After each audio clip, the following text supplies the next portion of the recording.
चलिए हम लोग देख लेंगे एक question.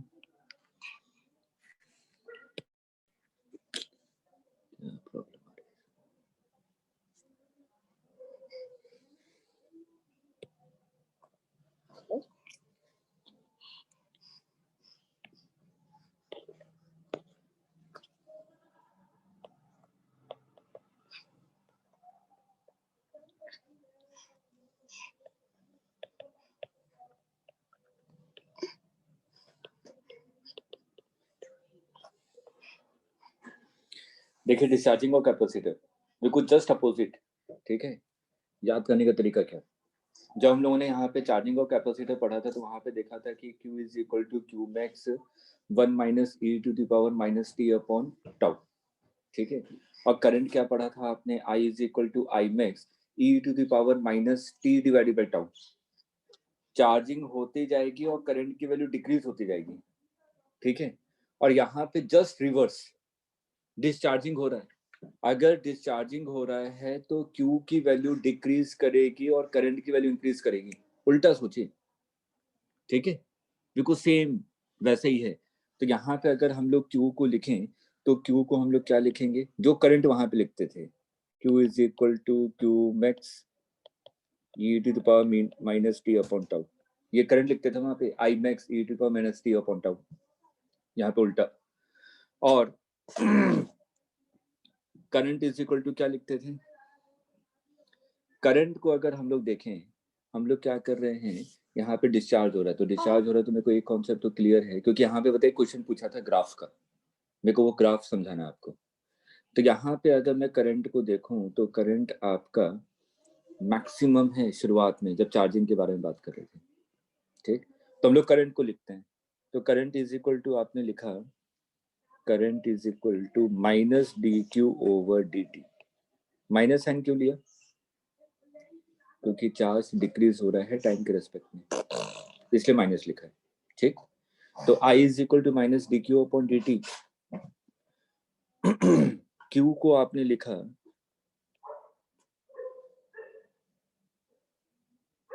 Minus differentiation of Q max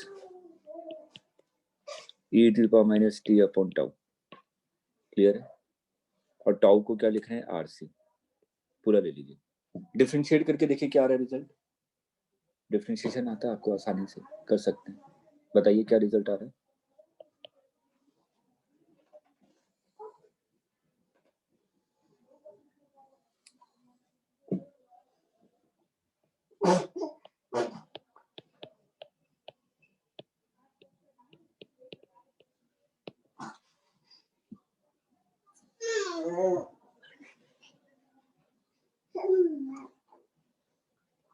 यही आएगा ना, इसका मतलब ये क्या है,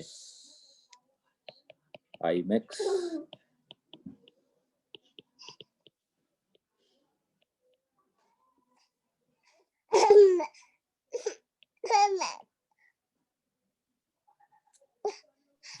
सर आयुष वेटिंग रूम में। आयुष,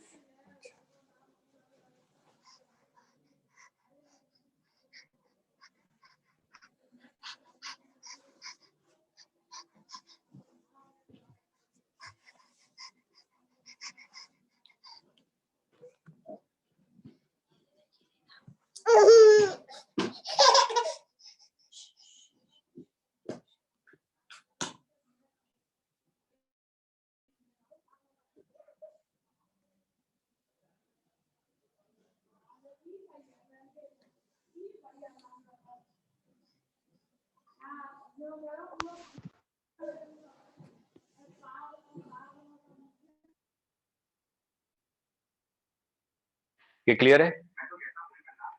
तो आपने क्या लिखा, I max E to the power minus T upon RC. अब देखिए कैपेसिटर डिस्चार्ज कैसे होता है। जब कैपेसिटर डिस्चार्ज होगा तो बैटरी के अक्रॉस नहीं हो सकता है, अगर बैटरी के अक्रॉस लगा तो कभी भी कैपेसिटर डिस्चार्ज हो सकता है क्या? सोर्स हमेशा प्रोवाइड करता रहेगा उसको एनर्जी, तो चार्जिंग का मौका ही नहीं देगा।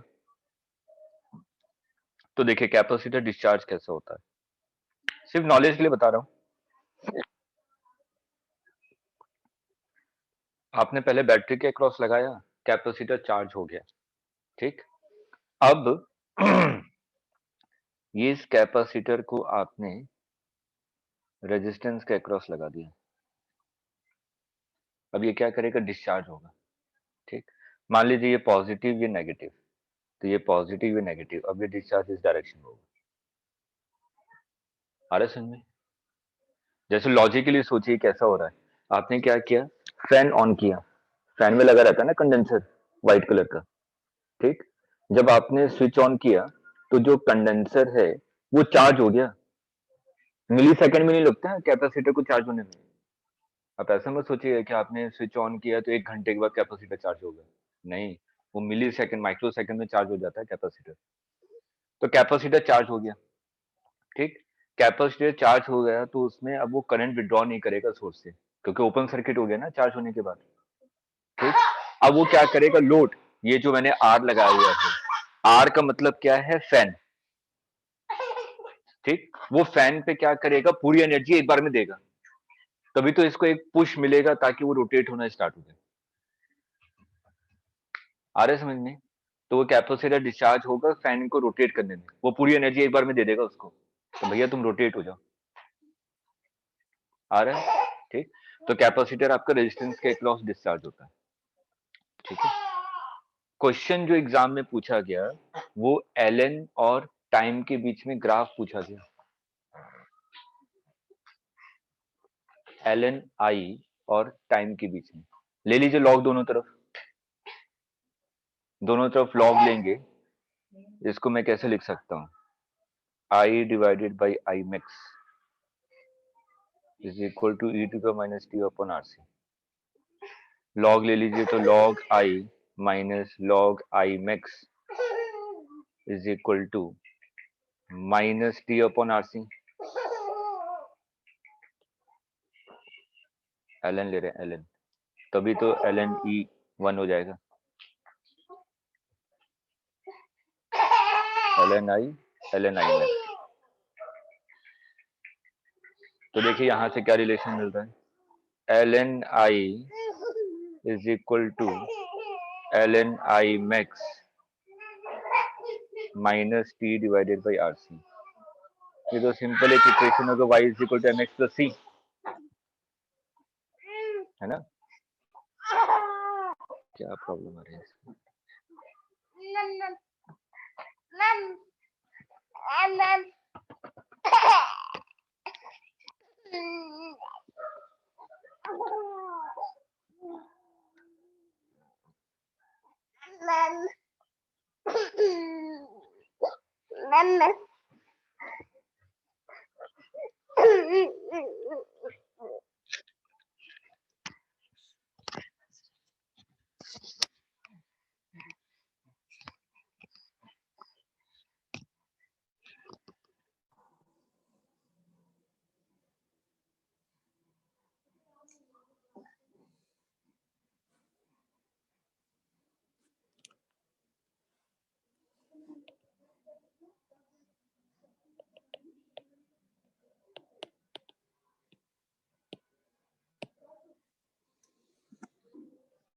क्या हो गया इसमें?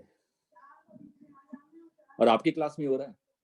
इससे पहले 2 क्लास वाली हूँ, इसमें ये प्रॉब्लम नहीं आई। लग रहा है आज आप लोगों का पढ़ने का मन नहीं है।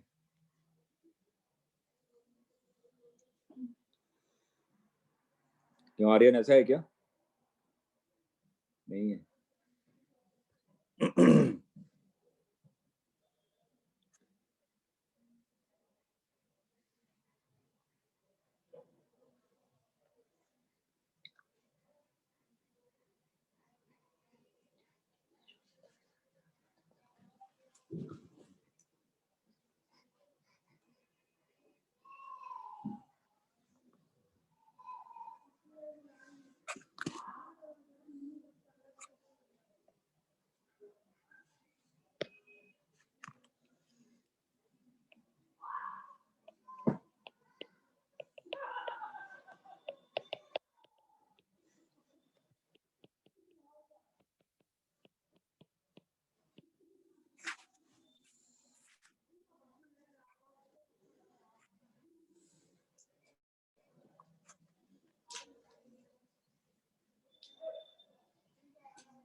आप लोग लाइन पे रहेगा, मैं एक बार इसको ऑन ऑफ कर रहा हूँ, ठीक है? डिवाइस को डिस्कनेक्ट मत कीजिएगा।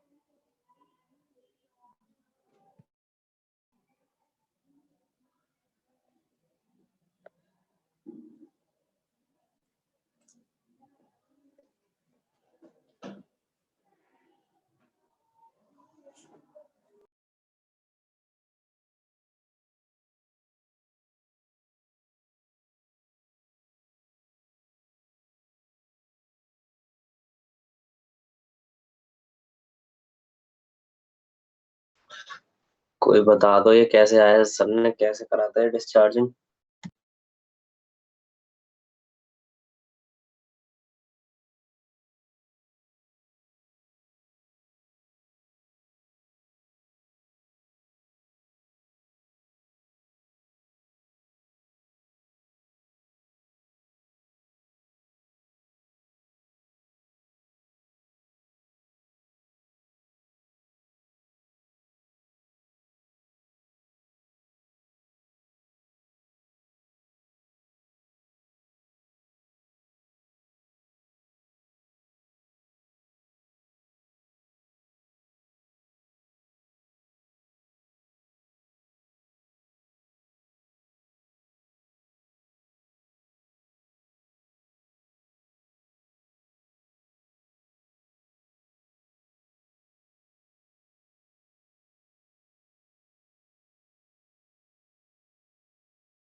चलिए देखिए, हम लोगों का फाइनल रिजल्ट आया था।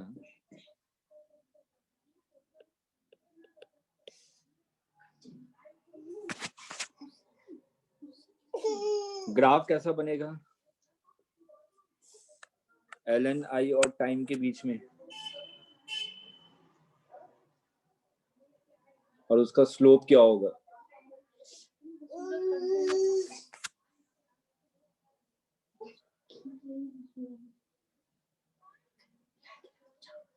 Sir straight line with -1/RC slope.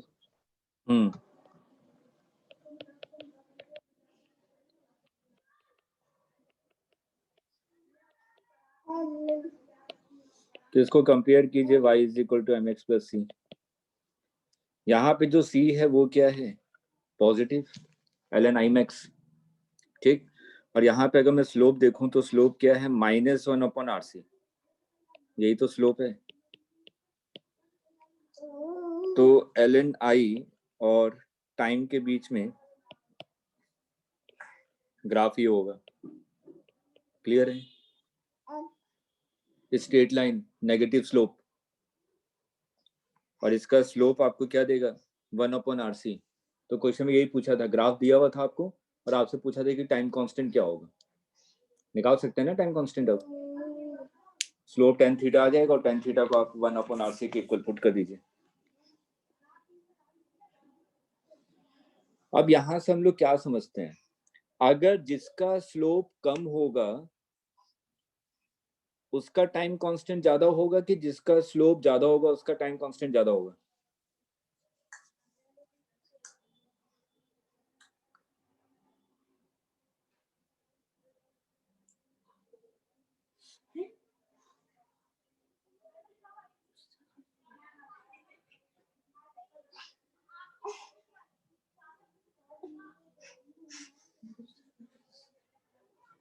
बताइए बताइए। अच्छा, स्लोप ज्यादा होगा इसका मतलब क्या 1/RC की वैल्यू ज्यादा है कि कम है?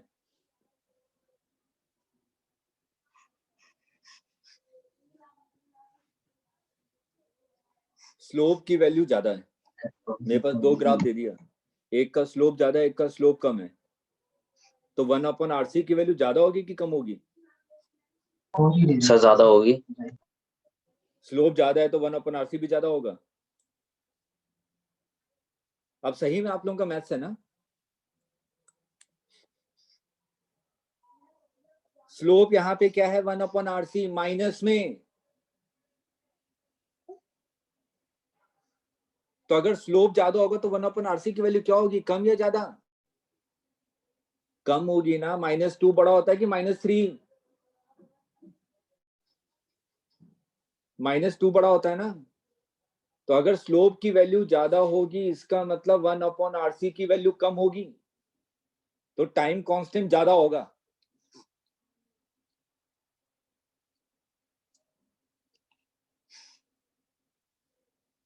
ये तो मेरे दिमाग में आया तो मैंने सोचा ये बच्चों वाला क्वेश्चन क्या पूछूं आप लोगों से। आयुष ने तो बिल्कुल कंफर्म कर दिया, नहीं सर क्वेश्चन सही था आपका।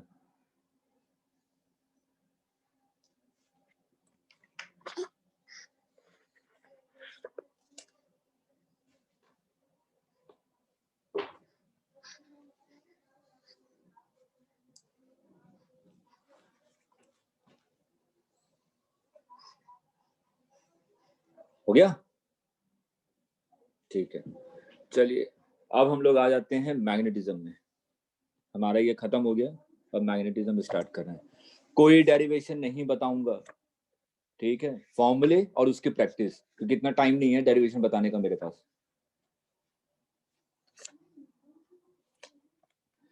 देखिए बायर-सीवर्स लॉ, सबसे पहले हम लोग मैग्नेटिज्म में क्या पढ़ रहे हैं, मैग्नेटिक इफेक्ट ऑफ करंट। ठीक, अभी तक हम लोगों ने क्या देखा था कि चार्ज आपका रेस्ट पे है, चार्ज रेस्ट पे है तो हमने उसको पढ़ा इलेक्ट्रोस्टैट में, ठीक है। अब चार्ज क्या है, कांस्टेंट वेलोसिटी से मूव करे, इसका मतलब करंट है, ठीक। तो मैग्नेटिक इफेक्ट ऑफ करंट के बारे में डिस्कशन कर रहे हैं। तो यहाँ पे जो बायर-सीवर्स लॉ ने बताया कि अगर करंट कैरिंग वायर है तो उसके आसपास में क्या होता है, मैग्नेटिक फील्ड जनरेट होती है, और जो मैग्नेटिक फील्ड जनरेट होती है अगर उसमें को उसकी वैल्यू लिखनी है तो आपने मान लिया कि ये करंट कैरिंग वायर है, ये करंट कैरिंग वायर है जिसमें करंट ऐसे फ्लो कर रहा है।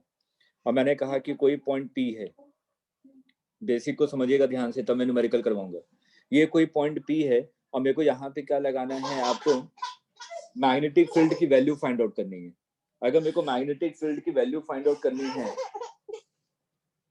तो मैं क्या करूंगा, ये जो करंट कैरिंग वायर है ये आपको यूनिफॉर्म तो नजर नहीं आ रहा, देखिए शेप अलग अलग नजर आ रहा है हर एक पॉइंट पे। तो हम लोग क्या करेंगे, यहाँ पे एक स्मॉल डिफरेंशियल एलिमेंट लेंगे, ठीक। तो आपने एक स्मॉल डिफरेंशियल एलिमेंट लिया, ये आपने कहा कि ये आपने स्मॉल डिफरेंशियल एलिमेंट लिया, जो करंट का डायरेक्शन होगा वही आपका डीएल वेक्टर का डायरेक्शन होगा, ये डीएल वेक्टर का डायरेक्शन।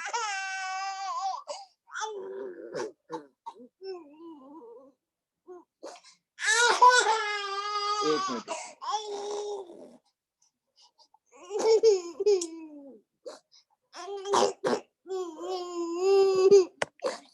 एक मिनट।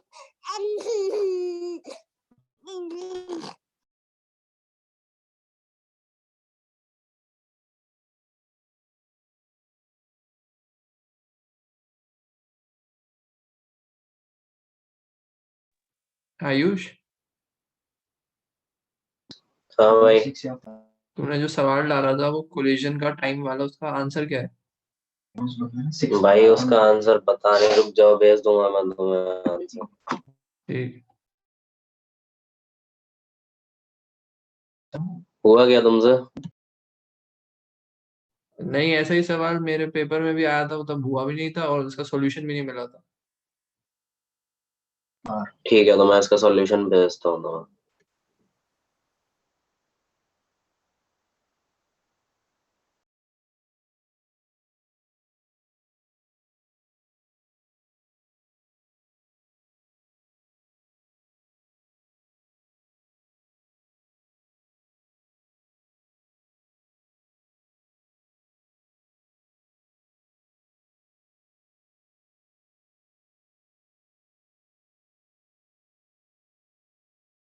वैसे कौन सा वाला क्वेश्चन था वो? 5 मिनट का ब्रेक ले रहे हैं, 5 मिनट का, ठीक है। मेरी क्लास नहीं है, नेक्स्ट क्लास नहीं है, मैं आपकी क्लास एक्सटेंड कर दूंगा। 5 मिनट का ब्रेक है। एडियाबैटिक प्रोसेस वाला। हाँ, देखता हूँ।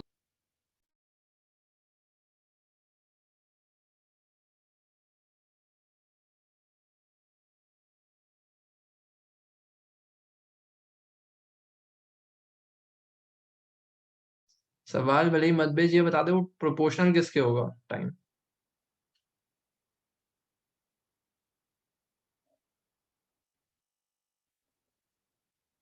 रुको, क्वेश्चन पढ़ लेना थोड़ा। हाँ,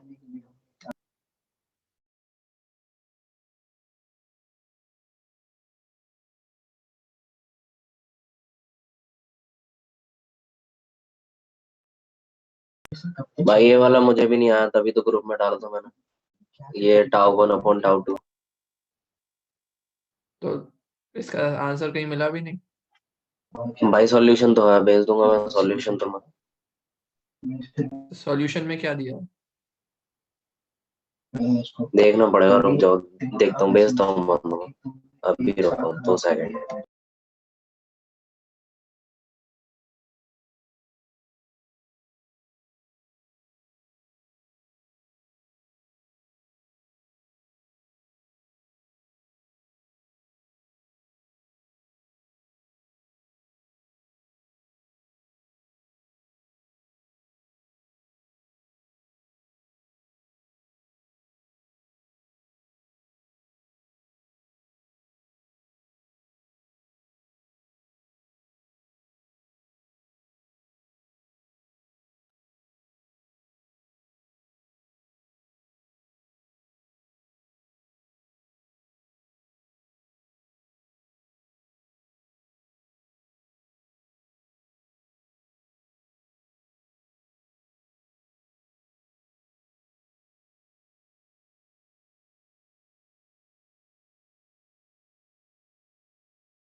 चलिए आ जाइए।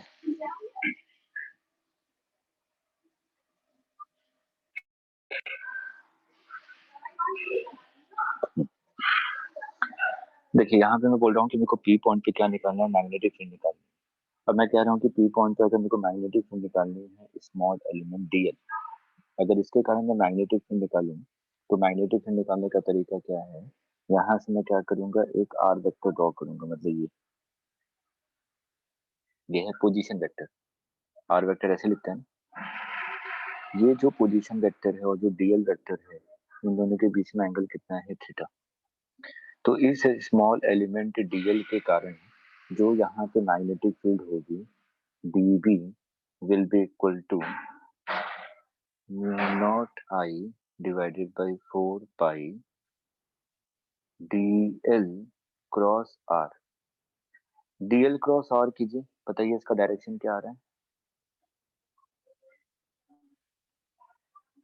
इनवर्ड। dl की तरफ अपने चारों फिंगर्स को रखिए और r की तरफ अपने फिंगर्स को कर्ल कीजिए, तो आपको क्या मिल जाएगा, अंदर की तरफ, थंब अंदर की तरफ जाएगा। dl की तरफ चारों फिंगर्स को रखना है राइट हैंड के, ठीक। और आर की तरफ अपने फिंगर्स को कर्ल कीजिए, तो आपका ये इनवर्ट चला जाएगा। तो यहाँ पे जो मैग्नेटिक फील्ड मिली वो क्या मिली आपको, इनवर्ट मिली। तो ये है आपका वेक्टर फॉर्म, वेक्टर फॉर्म है।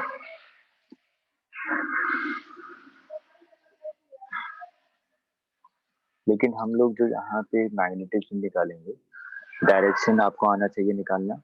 हम लोग अगर मैं मैग्नीट्यूड लिखना चाहूँ तो देखिए इसका मैग्नीट्यूड कैसे लिखूंगा, mu naught divided by 4 pi I. A cross B का फॉर्मूला क्या होता है, ए बी साइन थीटा। तो डीएल क्रॉस आर का क्या हो जाएगा, DL into R sine theta divided by R cube. तो एक आर तो कैंसिल हो गया, तो यहाँ से आपको मिल गया डी बी वेक्टर का magnitude is equal to mu naught divided by 4 pi I D L sine theta divided by R square. Clear है?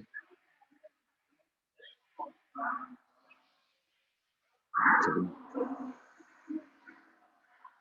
इसको नोट कर लीजिए, और डायरेक्शन तो पता है ना, डीएल क्रॉस आर। ठीक, और हम जैसे जैसे आगे बढ़ेंगे मैं डायरेक्शन के और अच्छे तरीके बताता जाऊंगा कि डायरेक्शन कैसे निकालेंगे। मैंने कहा कि मेरे को मैग्नेटिक फील्ड निकालनी है due to finite current carrying wire. तो अगर एल लेंथ का वायर है उसके कारण किसी भी पी पॉइंट पे मैग्नेटिक फील्ड कितनी होगी इसकी वैल्यू निकालनी है। फॉर्मूले को समझिएगा कि मैं फॉर्मूला कैसे लिख रहा हूँ। ये फाइनाइट लेंथ है, एल लेंथ का वायर है, इसमें करंट इस डायरेक्शन में फ्लो कर रहा है। मेरे को क्या करना है, इस पॉइंट पे मैग्नेटिक फील्ड निकालनी है। तो जिस डायरेक्शन में करंट है उस डायरेक्शन में अपने थंब को रखें, और जिस पॉइंट पे आपको मैग्नेटिक फील्ड निकालना है, right hand Tushar, left hand नहीं, राइट हैंड। तो हम लोग थंब को रख रहे हैं करंट के डायरेक्शन में, और जो आपके चारों फिंगर्स हैं इसका डायरेक्शन क्या होना चाहिए, पी की तरफ। ठीक, तो मुट्ठी को बंद कीजिए। कहाँ जा रहा है, इनटू द पेपर जा रहा है ना। थंब को रखे करंट के डायरेक्शन में, और जो चारों फिंगर्स हैं उसको पॉइंट की तरफ, मुट्ठी बंद कीजिए। तो देखिए फिंगर्स किस डायरेक्शन में कर्ल हो रहे हैं, इनटू द पेपर। तो यहाँ पे जो मैग्नेटिक फील्ड होगी वो इनटू द पेपर होगी। फॉर्मूला क्या है, इस पी पॉइंट से मैं वायर के एक एंड को देखूंगा।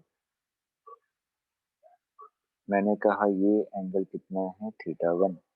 इलेक्ट्रोस्टैट में भी यही किया था ना, फाइनाइट लेंथ ऑफ चार्ज से हम लोग किसी पी पॉइंट पे निकाल रहे थे, वहां पे ई पैरेलल और ई परपेंडिकुलर आ रहा था इलेक्ट्रिक फील्ड। तो यहाँ पे आपने कहा कि अगर मैं टॉप मोस्ट पॉइंट को देख रहा हूँ तो एंगल बन रहा है थीटा 1, मैं बॉटम मोस्ट पॉइंट को देखूंगा तो एंगल बन रहा है आपका थीटा 2। तो इस वाले पॉइंट पे जो मैग्नेटिक फील्ड होगी, mu naught I divided by 4 pi D. D का मतलब perpendicular distance of point from the wire. Perpendicular distance याद रखिएगा हमेशा।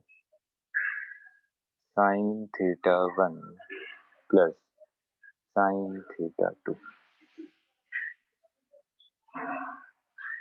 ये पहला फॉर्मूला आ गया जो आपको याद रखना है।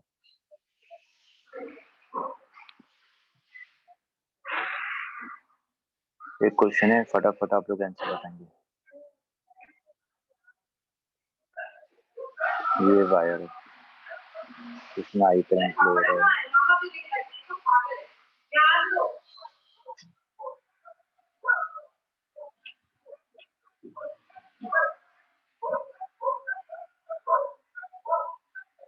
ये पी पॉइंट है, ये डिस्टेंस आपको दी गई है ए।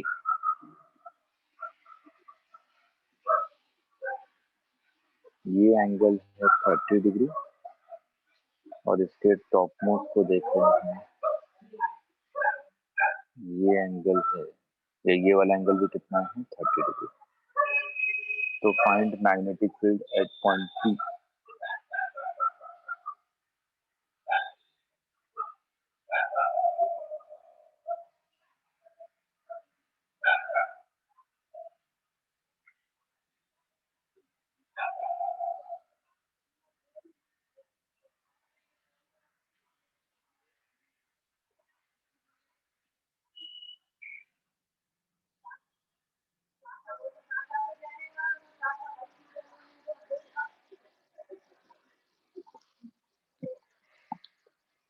डी कितना होगा परपेंडिकुलर डिस्टेंस?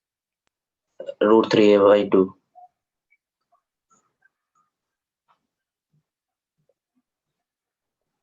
ये होगा ना, परपेंडिकुलर डिस्टेंस तो यही होगी ना, ठीक। तो ए कॉस थीटा। अब दूसरा, अगर मैं यहाँ पे θ1 को देखूं तो θ1 की वैल्यू कितनी है? टॉप मोस्ट को देखा, हॉरिजॉन्टल से कितना एंगल बना रहा है? 60 डिग्री। और θ2 बॉटम से कितना 30। एंगल बना रहा है? लेकिन -30। याद कीजिए इलेक्ट्रोस्टैट में बताया था, अगर मैं फॉर्मूले को ध्यान से देखूं तो θ1 क्या है आपका क्लॉकवाइज डायरेक्शन और θ2 क्या है आपका एंटी क्लॉकवाइज डायरेक्शन। लेकिन इस क्वेश्चन में जो θ2 है ये भी क्लॉकवाइज है और θ1 है ये भी क्लॉकवाइज है, इसलिए θ2 को क्या लेंगे? माइनस। क्लियर है? बस ये सब वैल्यू पुट कर दीजिए, फॉर्मूले में आंसर आ जाएगा। और मैग्नेटिक फील्ड का डायरेक्शन क्या है? Into the paper, right hand palm rule.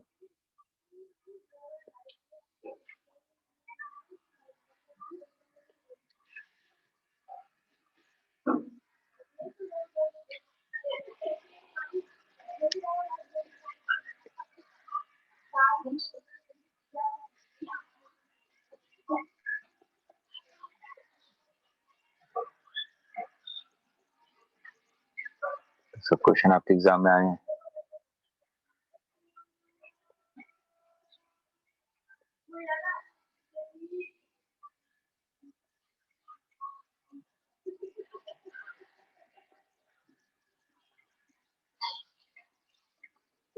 Find magnetic field.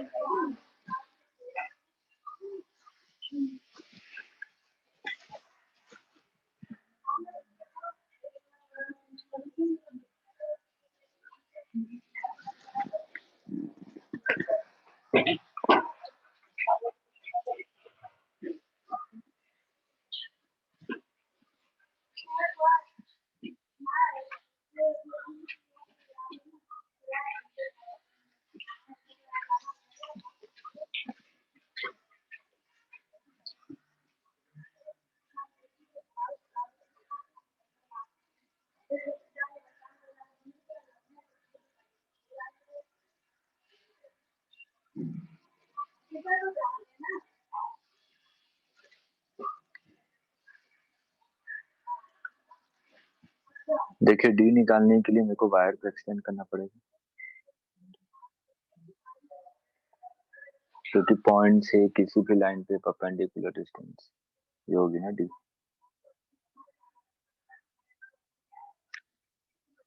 ये क्लियर है?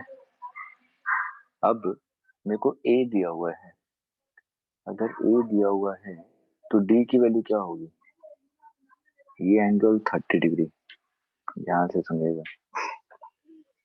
तो ये वाला एंगल कितना होगा निकालिए एक ही टर्म में।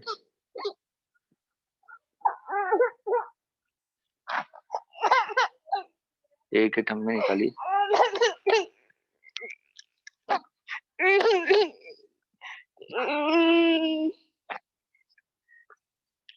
a cos 60।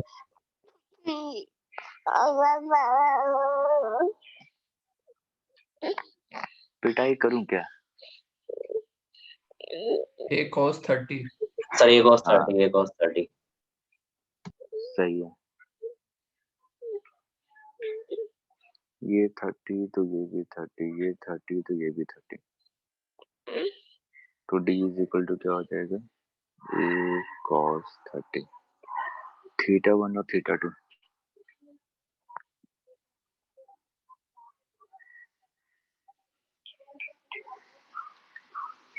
ये बाहर जा रहा है इन्फिनिटी तक।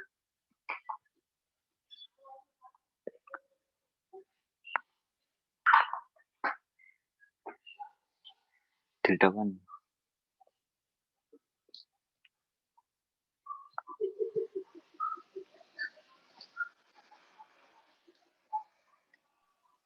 90। 90 और θ2 0।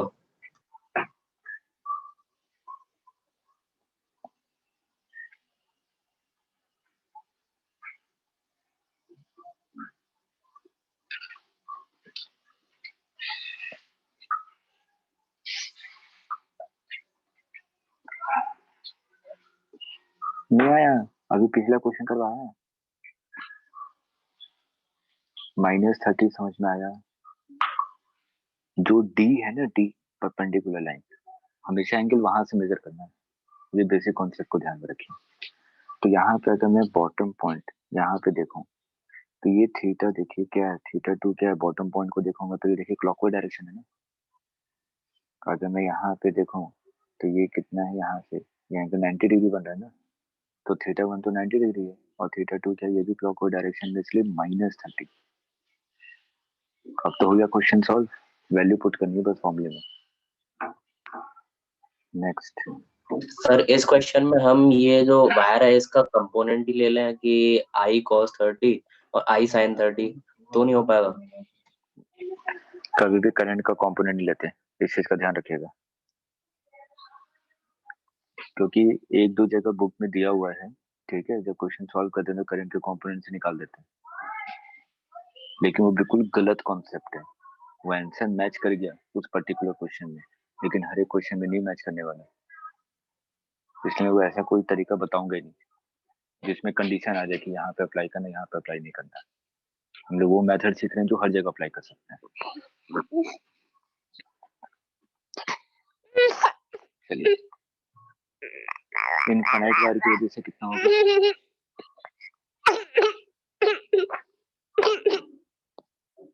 जैसे स्टैंडर्ड फॉर्मूले हैं याद होने चाहिए। इनफाइनाइट वायर, इसका मतलब थीटा 1 कितना है, थीटा 1 90, थीटा 2 दोनों 90 होंगे। 90। हाँ, तो कितना आंसर आ जाएगा, μ0 I divided by 2 pi D. लिख लीजिए, लिखते जाइए, इसमें फॉर्मूले पे तो क्वेश्चन है, जैसे फॉर्मूले याद होने चाहिए मेरे को।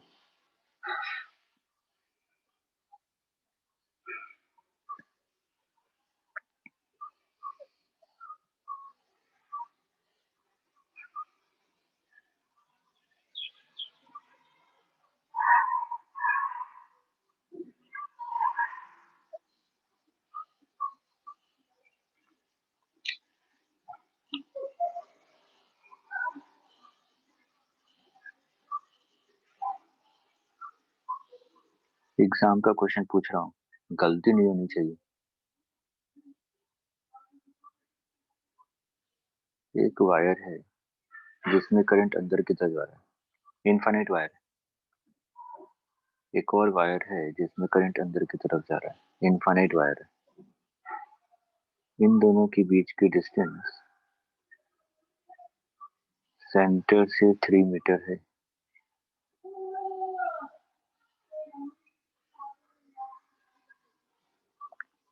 हमसे पूछा गया एक पॉइंट P है जो कि सेंटर से 4 मीटर की डिस्टेंस पे है। इस P पॉइंट पे नेट मैग्नेटिक फील्ड।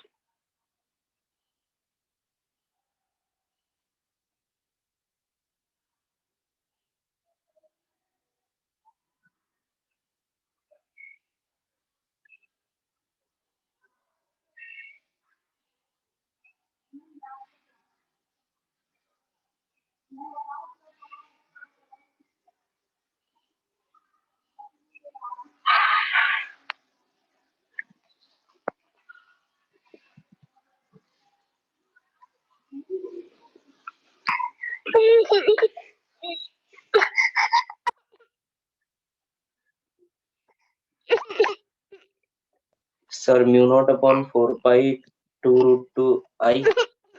गलत।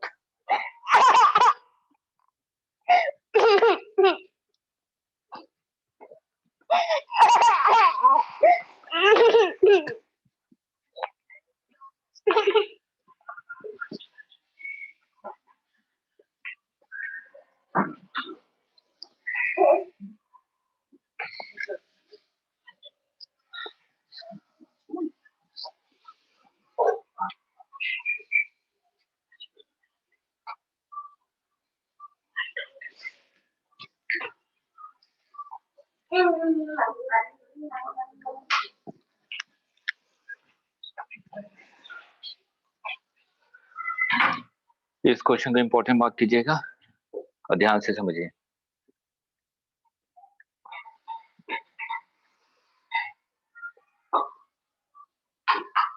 अगर मैं इसको इस लाइन से जोड़ूं, इसको आपने जोड़ दिया,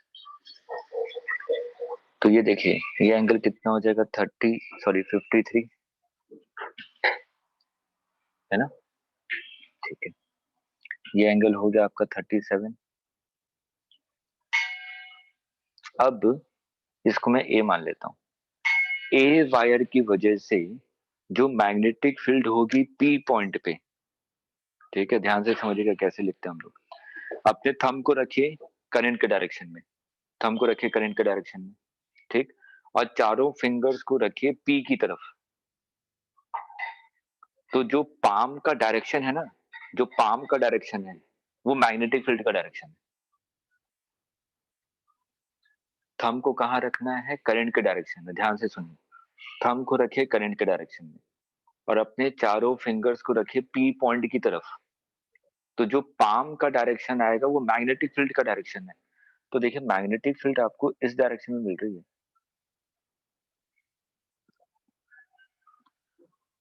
तो ये एंगल कितना है? 90 ना। तो ये वाला एंगल कितना हो जाएगा? 53। ठीक है, तो अगर ये बी है तो इसके दो कंपोनेंट्स होंगे। आपने कहा ये कंपोनेंट होगा बी साइन 53 और एक कंपोनेंट नीचे की तरफ होगा बी कॉस 53। क्लियर है? अब बी वाले पे आ जाइए। ठीक, बी वाले के कारण इसमें कोई दूसरा कलर ले लेता हूँ, ये ले लिया, ये ले लेता हूँ। बी वाले के कारण बी की तरफ अपने फिंगर्स को रखिए, सॉरी थंब को रखा आपने, ठीक, और अपने चारों फिंगर्स को पी की तरफ रखिए। तो जो पाम का डायरेक्शन होगा वो मैग्नेटिक फील्ड का डायरेक्शन होगा। तो पहले तो इसको इससे जोड़ दीजिए। तो जो मैग्नेटिक फील्ड मिलेगी वो ये मिलेगी, यस और नो? ठीक, ये एंगल 53, ये एंगल 37, ये 37, तो ये वाला एंगल कितना होगा? ये वाला एंगल,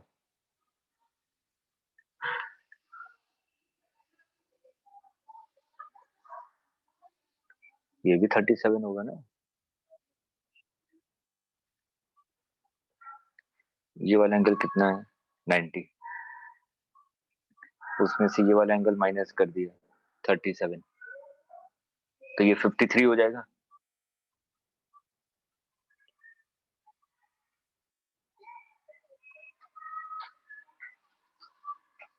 तो ये वाला एंगल कितना हो जाएगा? आ रहा है समझ में? तो देखिए इसके दो कंपोनेंट्स निकाले आपने, मैं कोई दूसरा कलर यूज करता हूँ, ये वाला B cos 37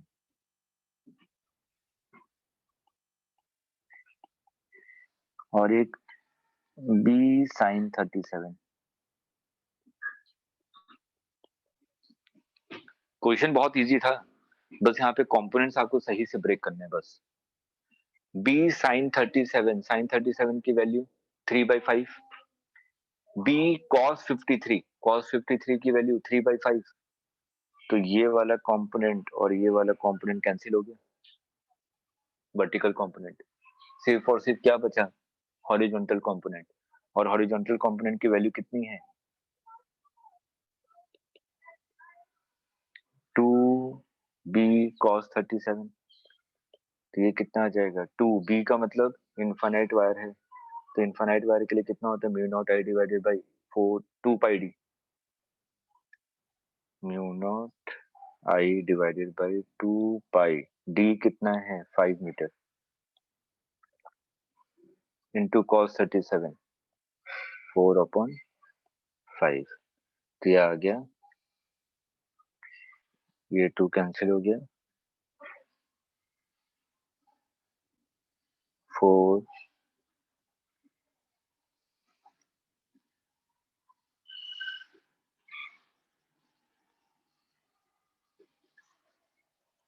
mu naught I divided by 25 pi.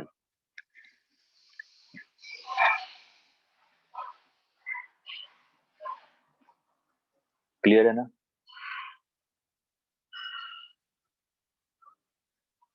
कुछ कैलकुलेशन गलत तो नहीं किया ना? b is equal to mu naught I divided by 2 pi d, 2 pi d d की वैल्यू 5, हाँ सही है, क्लियर है? तो इस क्वेश्चन में इंपॉर्टेंट, मतलब रिवीजन करेंगे तो इस टाइप के क्वेश्चन को जरूर देखिएगा।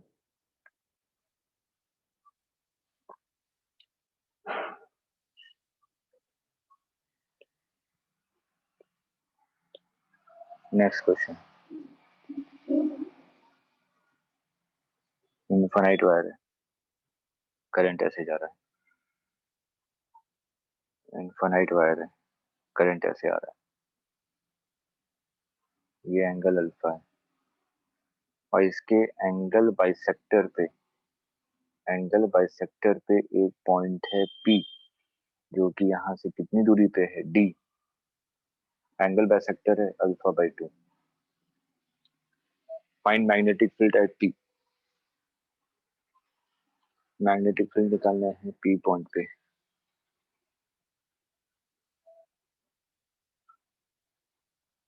सबसे पहले तो ये देखिएगा कि दोनों वायर की वजह से जो मैग्नेटिक फील्ड है वो इनवर्ट है कि नहीं, देख लीजिए, पहले डायरेक्शन पे ध्यान दीजिएगा, उसके बाद प्लस माइनस कीजिएगा। दोनों वायर की वजह से मैग्नेटिक फील्ड अंदर की तरफ है ना, तो बस एक के कारण निकालिए, उसको 2 से मल्टीप्लाई कर दीजिए।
देखिए ये इनफाइनाइट वायर है और ये डिस्टेंस, ये जो P पॉइंट है कितनी डिस्टेंस पे है D, sir 2 mu naught upon 4 pi d sin α/2 cos α/2 plus 1।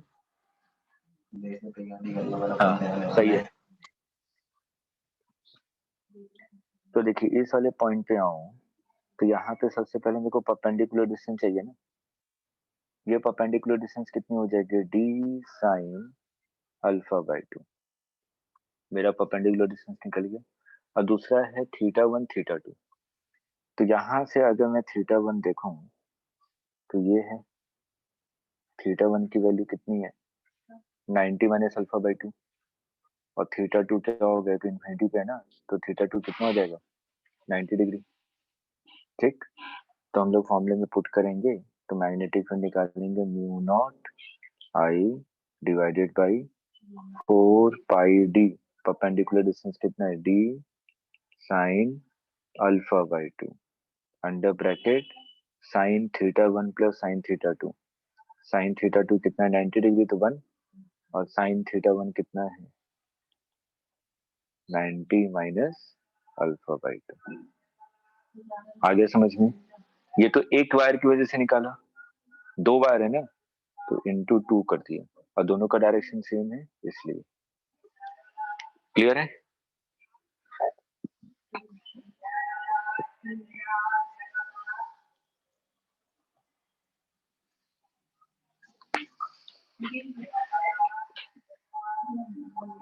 Ring की वजह से सेंटर पे कितना होता है magnetic field due to ring?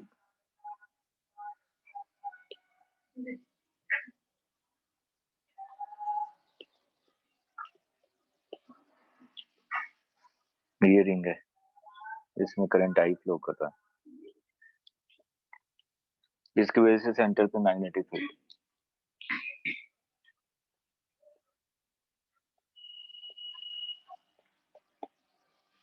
याद रखिए फॉर्मूले को।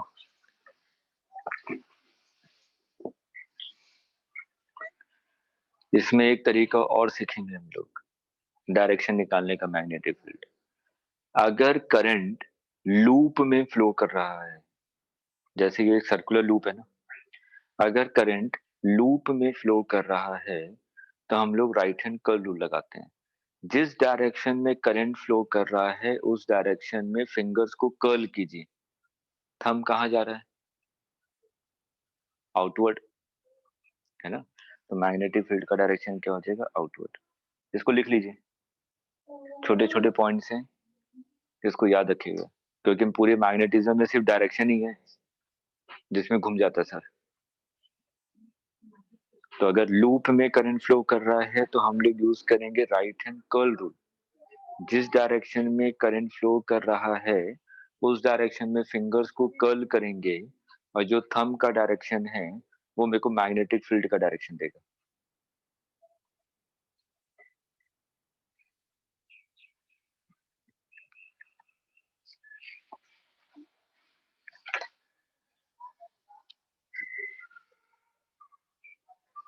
क्लियर है?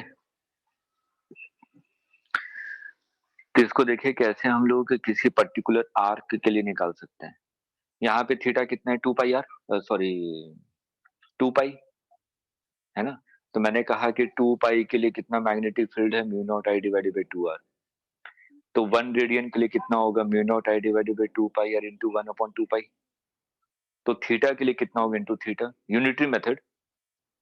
ठीक, उसी पे बेस्ड एक क्वेश्चन दे रहा हूँ करने के लिए, इसी फॉर्मूले पे बेस्ड यूनिटरी मेथड पे।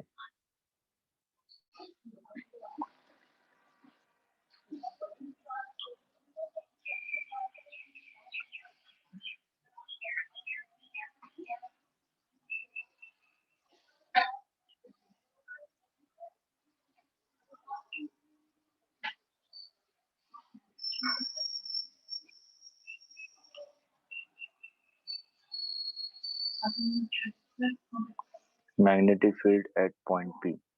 एक और important point, along the wire, जैसे कि मान लीजिए ये वायर है, करंट फ्लो कर रहा है, ठीक, और मेरे से पूछा गया इस वाले पॉइंट पे मैग्नेटिक फील्ड कितनी है। ये वायर के डायरेक्शन में है ना मैग्नेटिक फील्ड, पी पॉइंट, ठीक है। अगर कोई पॉइंट वायर के डायरेक्शन में ही है तो उस पॉइंट पे मैग्नेटिक फील्ड क्या होती है? 0। लिख लीजिए, इस चीज को ध्यान में रखते हुए इस क्वेश्चन को सॉल्व कीजिए।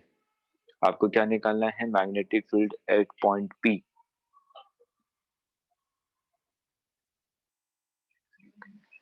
इसको हम लोग कितने पार्ट में ब्रेक करेंगे?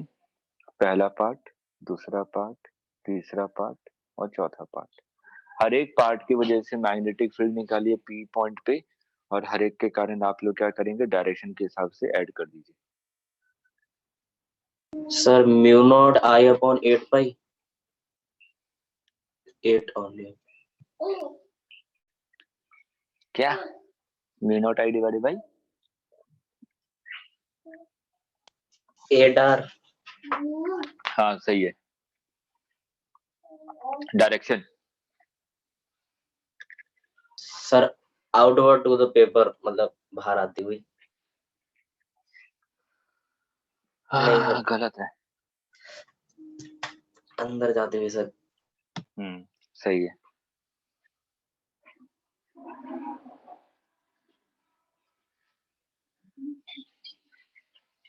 चलिए, जिसका हो गया नेक्स्ट क्वेश्चन मैं करवाऊंगा, लेकिन पहले फटाफट आप लोग करके देखिए आ रहा है कि नहीं।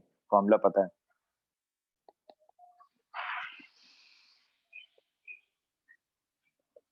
इन्फिनिटी तक जा रहा है वायर।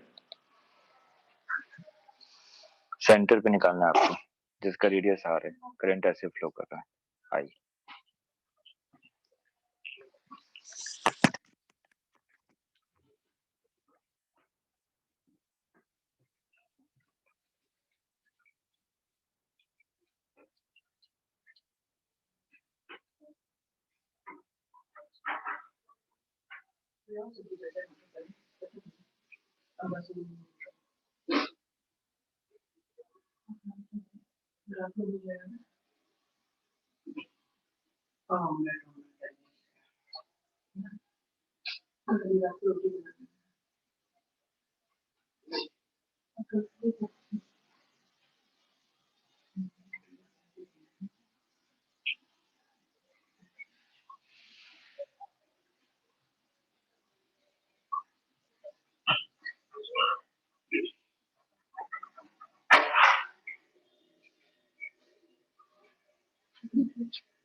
सर म्यू नॉट आई बटे 4r ब्रैकेट में 1 + 2/पाई।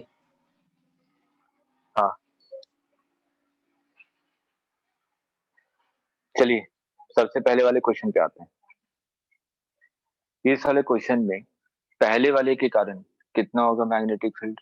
0, क्योंकि वायर के सामने है ये। सेकंड वाले के कारण मैग्नेटिक फील्ड, ये तो सेमी सर्कल हो गया ना, सेमी सर्कल, पूरे सर्कल के कारण कितना था? Mu naught I divided by 2r। ठीक, तो आधे सर्कल के कारण कितना होगा? इसका आधा, mu naught I divided by 4r। तो आपने कहा कि सेकंड वाले के कारण जो मैग्नेटिक फील्ड है वो है mu naught I divided by 4r। Direction क्या है? अंदर।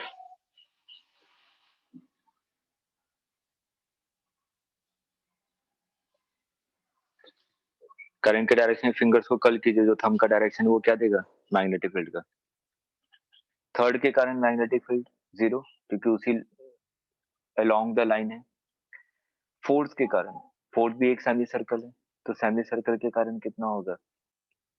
Mu naught I divided by 4r। इधर रेडियस कितना है? 2r, तो 4 इंटू 2 8r। इसका डायरेक्शन क्या है? आउटवर्ड। करंट के डायरेक्शन में फिंगर्स को कर्ल कीजिए, थंब ऊपर की तरफ आएगा, तो नेट मैग्नेटिक फील्ड कितनी हो जाएगी? B2 माइनस B4 ना। किसी एक डायरेक्शन को पॉजिटिव लेना पड़ेगा, तो आपने आउटवर्ड इनवर्ड डायरेक्शन को पॉजिटिव लिया होगा, तो ये कितना आ जाएगा? Mu naught I divided by 8r, अंदर की तरफ। क्लियर है? अब इस वाले पे आते हैं। इस वाले में इसको मैंने 3 पार्ट में डिवाइड किया। एक ये पहला पार्ट, ये दूसरा पार्ट और ये तीसरा पार्ट। अगर पहले वाले पार्ट को देखूं तो ये तो एक सेमी इनफाइनाइट वायर हो गया ना। ठीक, θ1 की वैल्यू 0 हो गई और θ2 की वैल्यू क्या हो गई? 90 डिग्री। तो सेमी इनफाइनाइट वायर की वजह से पी पॉइंट पे मैग्नेटिक फील्ड कितनी होगी? फॉर्मूला क्या था? Mu naught I divided by 4πd sine 0 0 plus sine 90 1। तो ये हो जाएगा mu naught I divided by 4πd। Semi infinite wire.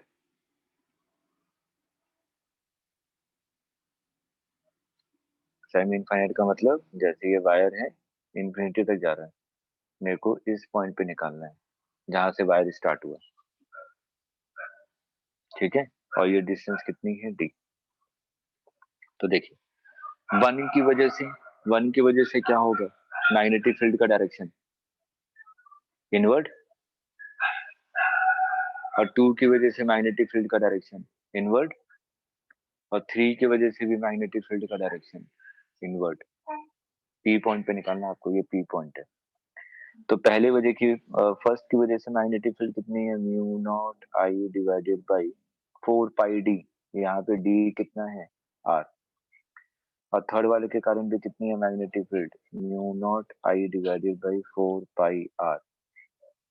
और सेमी सर्कल के कारण कितना है, mu naught I divided by 4 are.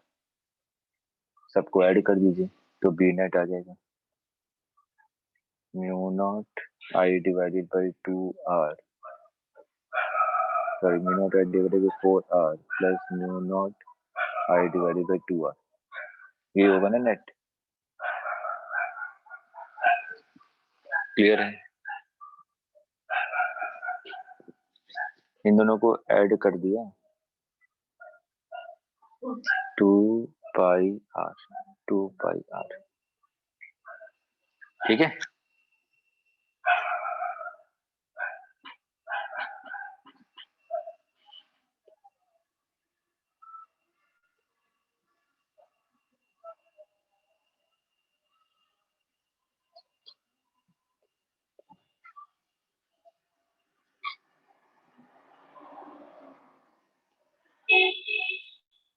ये वायर है ऐसा,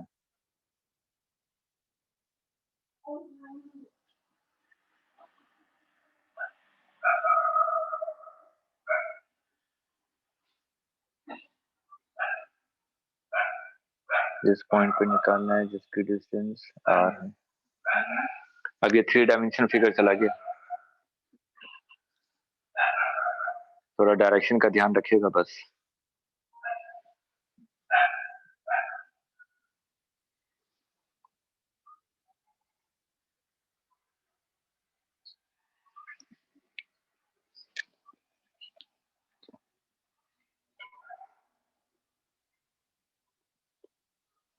वन की वजह से इस वाले पॉइंट पे mu naught I divided by 4 pi R, 2 की वजह से mu naught I divided by 4 R, 3 की वजह से mu naught I divided by 4 pi R. मैंने सिर्फ मैग्नीट्यूड लिखा है हर एक का। अब मेन मुद्दा आता है डायरेक्शन का, कि हम लोग डायरेक्शन कैसे निकालें। अगर मैं वन की वजह से डायरेक्शन देखूं तो वन वाले वायर की वजह सर से जो मैग्नेटिक म्यू फील्ड होगी वो म्यू किस नॉट डायरेक्शन में होगी, किस डायरेक्शन में होगी वन की वजह से मैग्नेटिक फील्ड,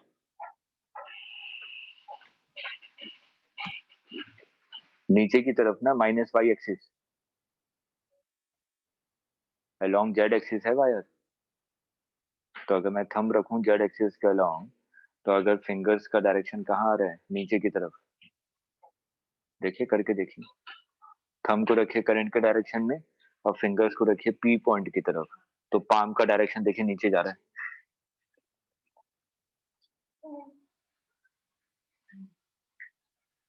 3 डायमेंशनल फिगर है, 3 डायमेंशनल फिगर है।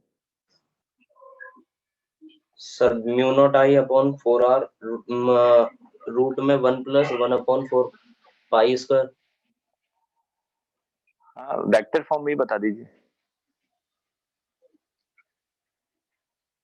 वेक्टर फॉर्म में तो sir mu naught upon 4 pi in minus Z direction and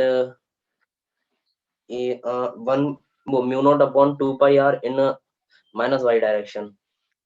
सही है, क्योंकि आंसर आपको वेक्टर फॉर्म में दिया हुआ है। हाँ, पहले ये बताइए, पहला वाला आपको क्लियर हुआ कि फर्स्ट वाले वायर की वजह से जो मैग्नेटिक फील्ड होगी वो माइनस वाई एक्सिस के अलोंग होगी, और थर्ड वाले की वजह से भी जो मैग्नेटिक फील्ड होगी वो माइनस वाई एक्सिस के अलोंग होगी, और सेकंड वाले की वजह से जो मैग्नेटिक फील्ड होगी वो माइनस जेड एक्सिस के अलोंग होगी। इनटू द पेपर का मतलब क्या हुआ, अंदर की तरफ कौन सा एक्सिस है, माइनस जेड एक्सिस, अब बाहर की तरफ कौन सा एक्सिस है, प्लस जेड एक्सिस। फिगर देखिए फिगर। तो यहाँ पे अगर मैं लिखूं तो क्या लिखूंगा, B net is equal to mu naught I divided by 2 pi R, 1 और 3 की वजह से, माइनस जे कैप, और 2 की वजह से mu naught I divided by 4 R minus K cap. बस लिख दीजिए नेट।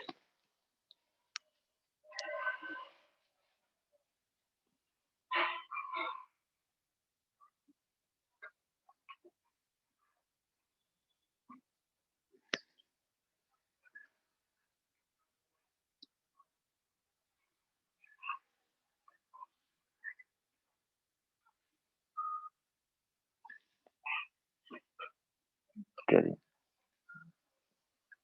हो गया?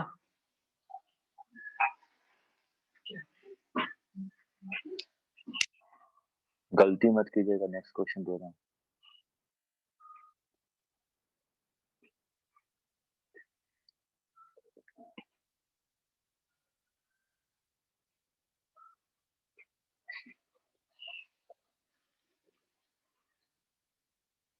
एग्जाम में आया हुआ क्वेश्चन है।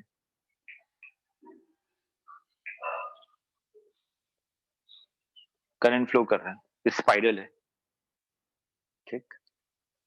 जो अंदर वाले का रेडियस है, अंदर वाले सर्कल का, ये रेडियस है स्मॉल ए, और जो सबसे आउटर वाला सर्कल है इसका रेडियस है स्मॉल बी। तो आपसे पूछा गया find net magnetic field at the centre.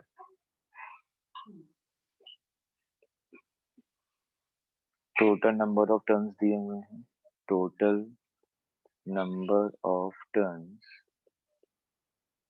Is equal to capital M. Find magnetic field at centre.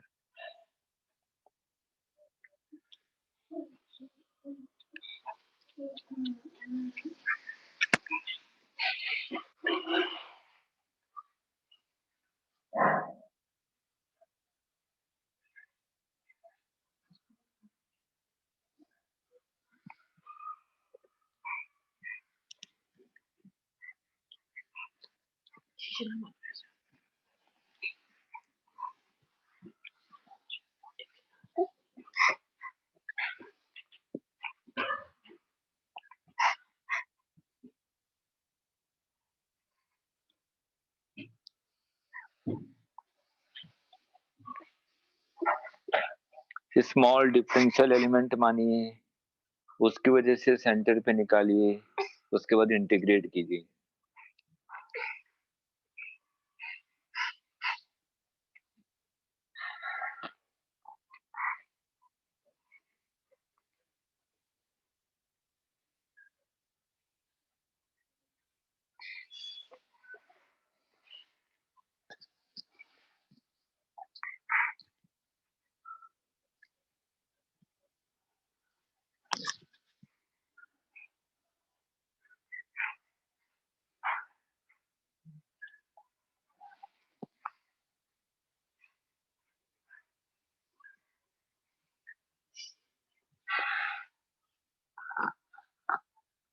कीजिए कीजिए, हो जाएगा, सिंपल सा।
आर्यन क्या आ रहा है?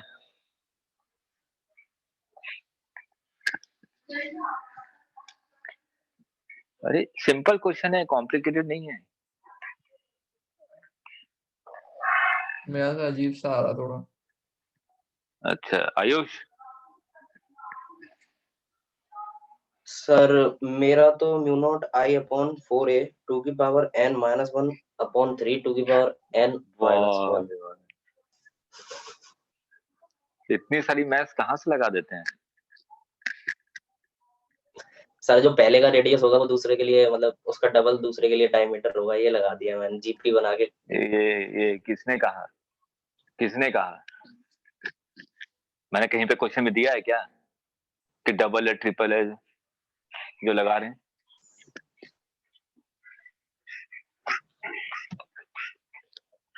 क्वेश्चन अभी मैं सॉल्व करूं, बोले इतना आसान सा क्वेश्चन था, पता नहीं क्या क्या लगा रहे हैं आप लोग। देखिए ध्यान से, आपने क्या किया, एक्स डिस्टेंस पे एक डिफरेंशियल एलिमेंट मान लिया, ये मान लिया डिफरेंशियल एलिमेंट।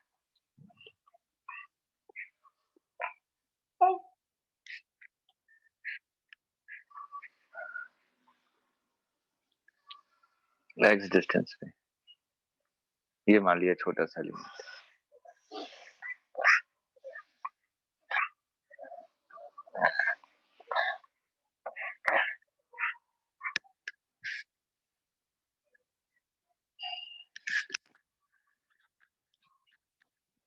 ठीक है, ये जो डिफरेंशियल एलिमेंट है या आपका एक्स डिस्टेंस पे है, मान लीजिए एक्स डिस्टेंस है और इसकी थिकनेस कितनी है, dx।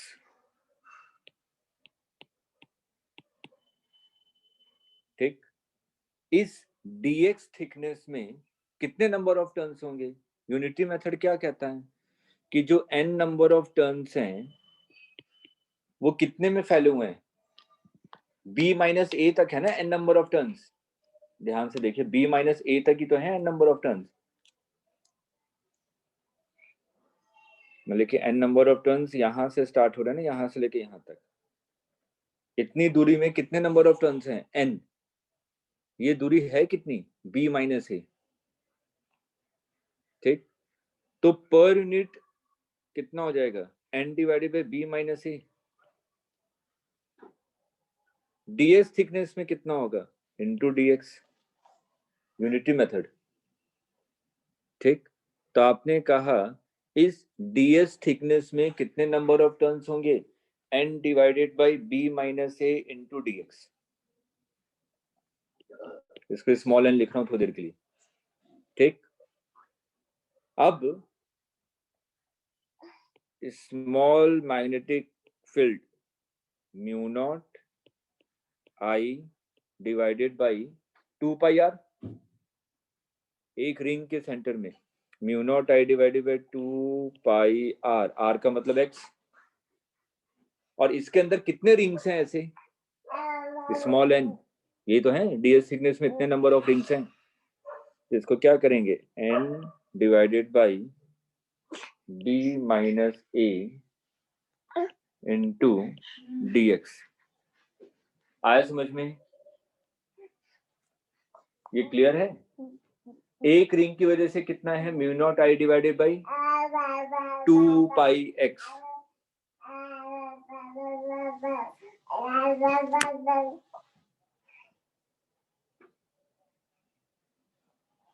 एक रिंग की वजह से कितना है, mu naught I divided by 2 pi x. Sir पर 2x नहीं होगा, पाई क्यों आएगा? हाँ सॉरी 2x रिंग की वजह से। ठीक है, तो रिंग की वजह से कितना होता है, mu naught I divided by 2r, तो मैंने यहाँ पे लिखा mu naught I divided by 2x। ठीक, उसमें कितने ds थिकनेस में कितने रिंग्स हैं, capital N divided by b minus A into dx। तो इसकी वजह से मैग्नेटिक फील्ड आ जाएगी सेंटर कितनी, लेकिन मेरे को तो पूरे की वजह से निकालना है ना, तो पूरे की वजह से निकालूंगा तो इसको इंटीग्रेट करूंगा, कहां से कहां, x कहां से कहां, सर ए से बी तक। बस खत्म कीजिए।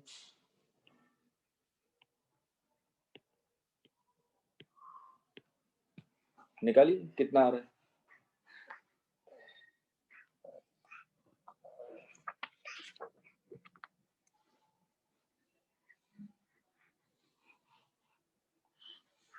हो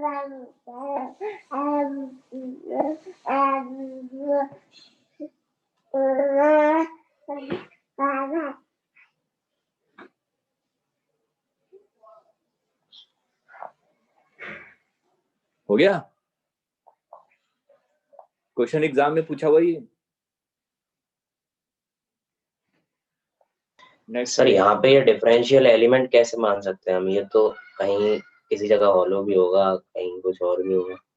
अरे मैंने फिगर ऐसा बनाया ना, उसने ये दिया है कि n नंबर ऑफ टर्न्स है, लिख भी तो दिया मैंने कि नंबर ऑफ टर्न्स n है।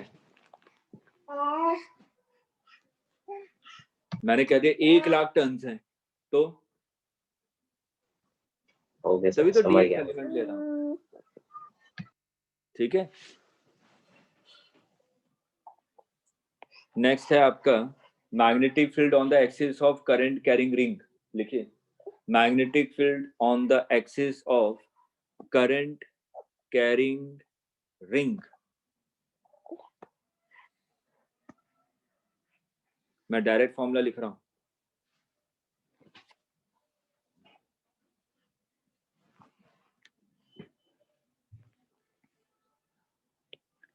किसी को फॉर्मूला पता है?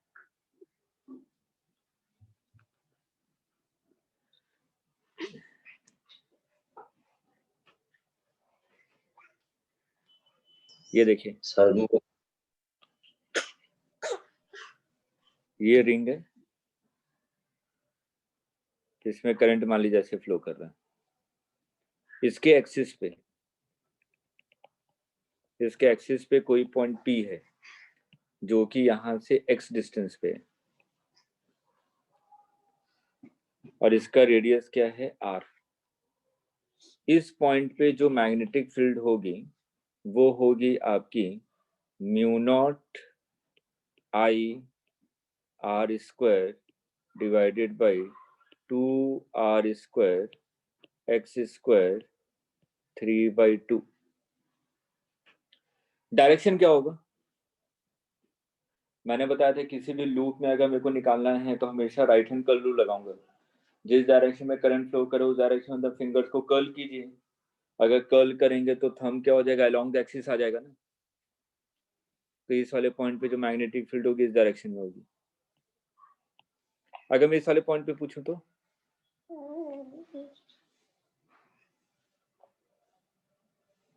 डायरेक्शन सेम रहेगा क्या अलग हो जाएगा?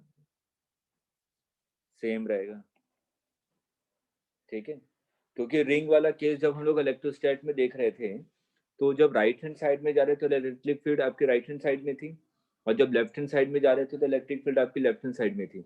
इसलिए ग्राफ वहां पे सिमेट्रिकल आता है और मिरर इमेज आता है फर्स्ट और थर्ड क्वाड्रेंट में। याद आ रहा है? तो यहाँ पे जो अगर मैं ग्राफ बनाऊं मैग्नेटिक फील्ड और एक्स के बीच में, तो ग्राफ देखिए क्या बनता है, बी और एक्स के बीच में।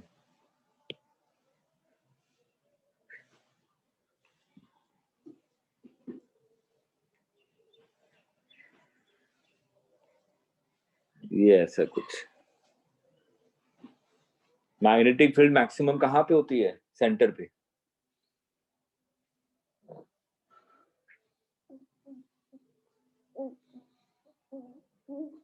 क्लियर है?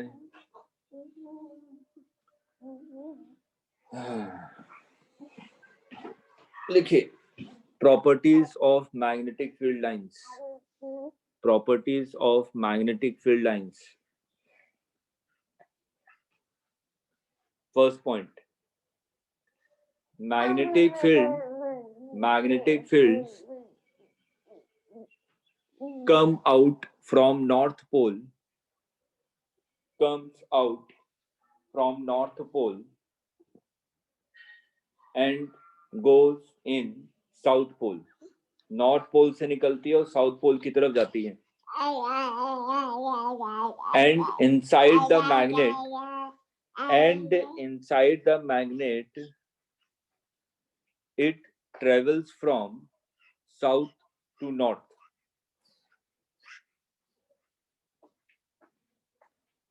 तो यहाँ पे पहला डिफरेंस आपको नजर आ गया।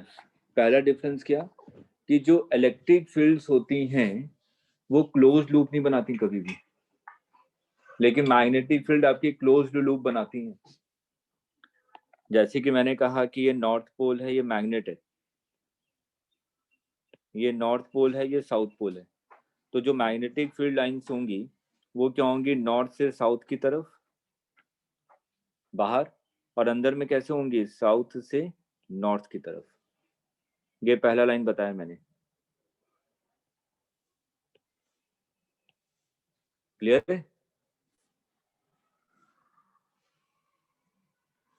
जैसे वहां पे हम लोगों ने बात किया था कि किसी भी पॉइंट पे अगर इलेक्ट्रिक फील्ड लिखी गई है तो वो किस चीज को रिप्रेजेंट करता है, नेट इलेक्ट्रिक फील्ड को। तो यहाँ पे भी अगर मैं किसी भी पॉइंट पे मैग्नेटिक फील्ड बनाता हूँ तो वो किसको रिप्रेजेंट करेगा, नेट मैग्नेटिक फील्ड को। लिख लीजिए second point, magnetic field always represent net magnetic field. Magnetic field at a point always represent net magnetic field.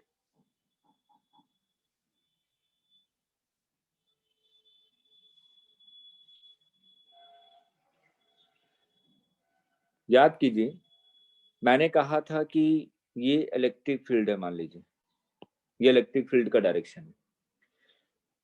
यहां पर मैंने किसी क्यू चार्ज को रखा, तो इस पॉइंट पे मैं क्या कर रहा था, टेंजेंट ड्रॉ कर रहा था। तो जो टेंजेंट का डायरेक्शन था वही फोर्स ऑन क्यू चार्ज था, है ना, ये पॉइंट लिखवाया था वहां पे। लेकिन अगर मैं मैग्नेटिक लाइंस में टेंजेंट ड्रॉ करूं तो ये डायरेक्शन ऑफ मैग्नेटिक फील्ड तो बताएगा, लेकिन डायरेक्शन ऑफ फोर्स नहीं बताएगा। और वहां पे क्या था, इलेक्ट्रिक फील्ड में अगर मैं टेंजेंट ड्रॉ करता हूं तो वो डायरेक्शन ऑफ इलेक्ट्रिक फील्ड भी बता रहा है और फोर्स ऑन चार्ज भी बता रहा है। क्लियर है ये पॉइंट?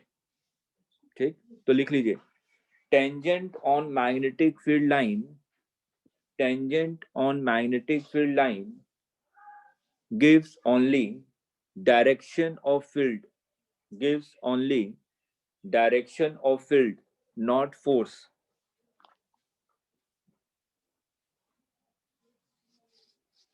और इसके बगल में लिख लीजिए इसका रीजन क्या है, क्योंकि फोर्स क्या होता है आपका, F is equal to Q V cross B. याद होगा ये फॉर्मूला।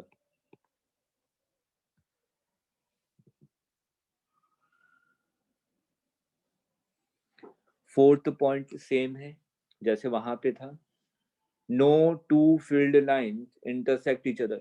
दो लाइंस कभी भी आपस में इंटरसेक्ट नहीं करती। No two field lines can intersect each other.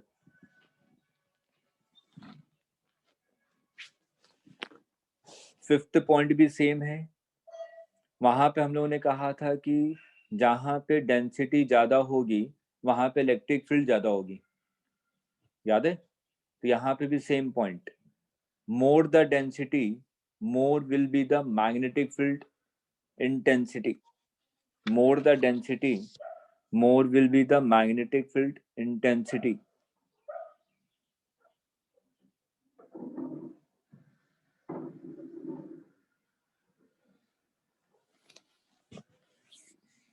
वहां पे एक चीज याद है आपको, हम लोगों ने वहां पे कहा था कि जो नंबर ऑफ लाइंस हैं, number of electric field lines is directly proportional to magnitude of charge. जितना चार्ज का मैग्नीट्यूड होगा नंबर ऑफ लाइंस उतनी ज्यादा होंगी। इस पे बेस्ड एक क्वेश्चन भी करवाया था मैंने और बताया था कि मेंस में पूछा गया था, स्टार्टिंग की क्लास में देखिएगा, फर्स्ट सेकंड या थर्ड क्लास में करवाया होगा।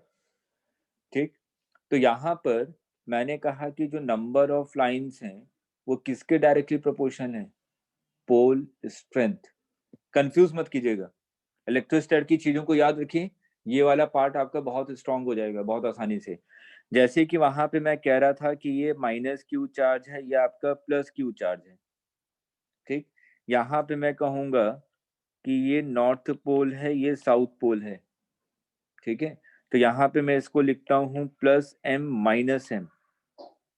जैसे प्लस क्यू माइनस क्यू लिख रहा था वहां पे, यहाँ पे मैं लिखूंगा प्लस एम माइनस एम।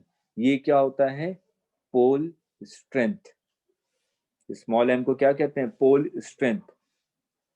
तो लिखिए number of lines is directly proportional to pole strength. Number of lines is directly proportional to pole strength.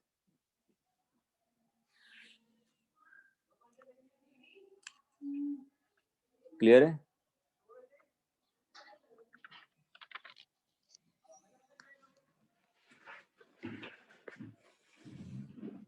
Heading डाल लीजिए सोलोनॉइड।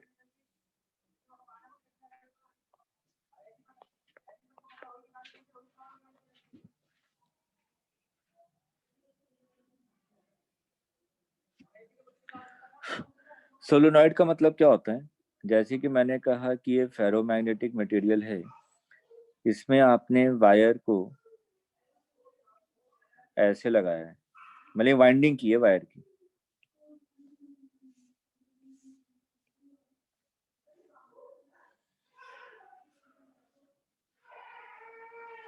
इमेजिन कर पा रहे हैं?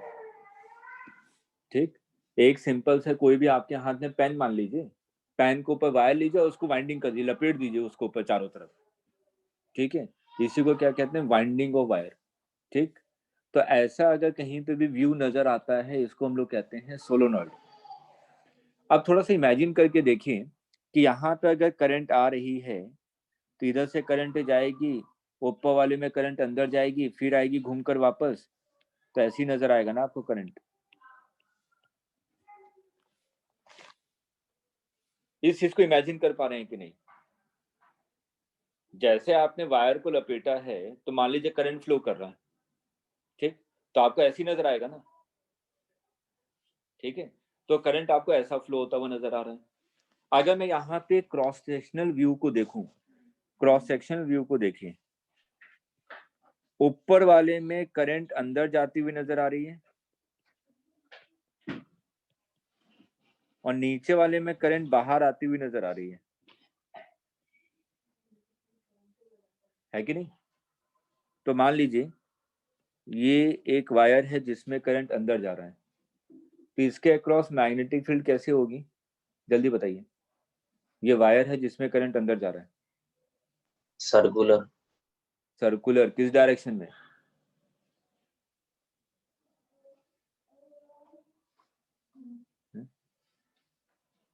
Sir clockwise. क्लॉकवाइज। ठीक है, ये पॉइंट क्लियर है सबको? थंब के डायरेक्शन में, सॉरी करंट के डायरेक्शन में थंब को रखा, फिंगर्स को कर्ल कर दीजिए, तो ऐसे ही आएगा ना। एक और वायर है इसके बगल में, इसमें मैग्नेटिक करंट है आपकी बाहर की तरफ, इसके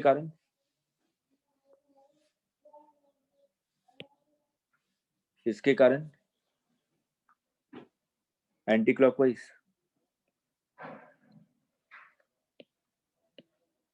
ऐसी होगी ना मैग्नेटिक फील्ड। इन दोनों वायर के बीच में देखिए, जो ब्लैक वाला है ये भी नीचे आ रहा है और जो रेड वाला है ये भी नीचे आ रहा है, इन दोनों वायर के बीच में।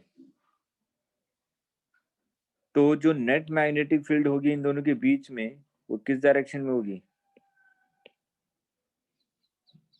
नीचे की तरफ।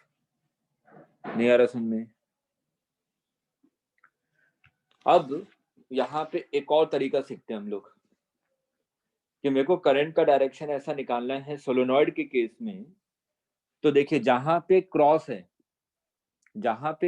है वहां पर अपने फिंगर्स को कर्ल कीजिए, जो थंब का डायरेक्शन होगा मैग्नेटिक फील्ड का डायरेक्शन होगा, देखिए कर्ल करके।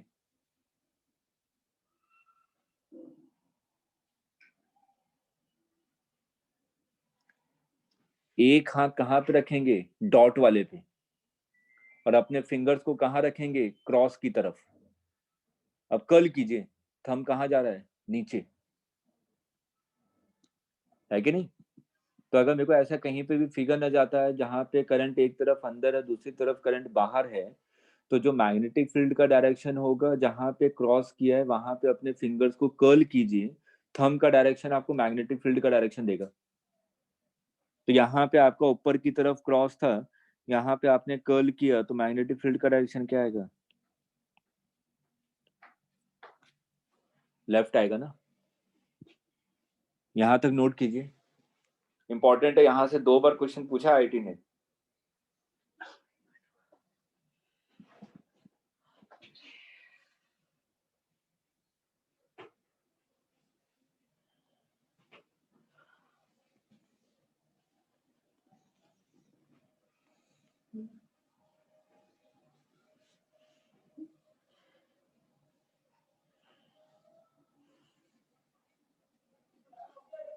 ये सब डायरेक्शन वगैरह अपने वर्डिंग में लिख लीजिएगा कि कैसे निकालते हैं।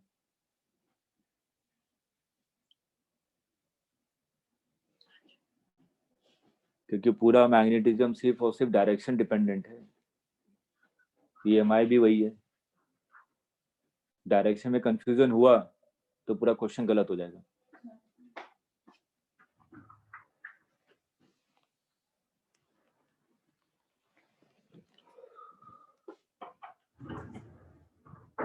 हो गया?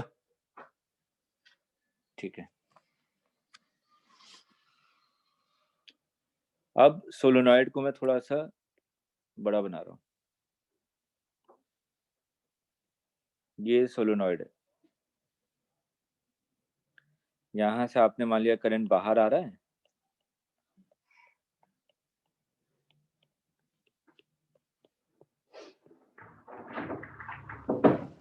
और यहाँ पे करंट अंदर जा रहा है।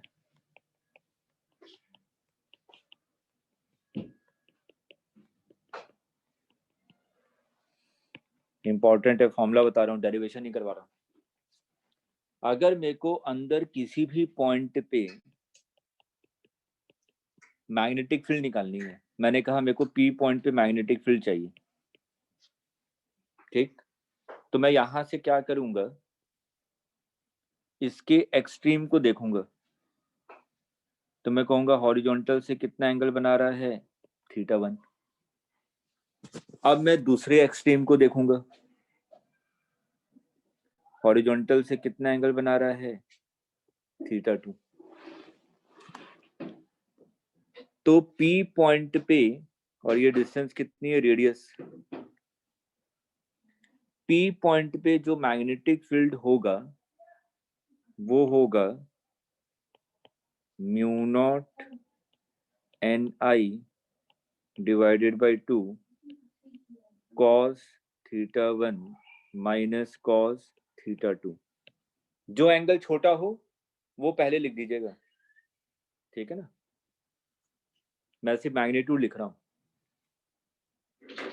n का मतलब क्या होता है, n का मतलब होता है number of turns per unit length.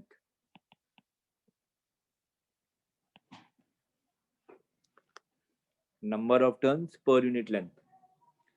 तो मैंने कहा इसकी लेंथ L दी हुई है और total number of turns n है, तो स्मॉल n की वैल्यू क्या हो जाएगी, capital N divided by L। तो ये आपने मैग्नेटिक फील्ड का मैग्नीट्यूड निकाला है। डायरेक्शन क्या होगा मैग्नेटिक फील्ड का, लेफ्ट और राइट,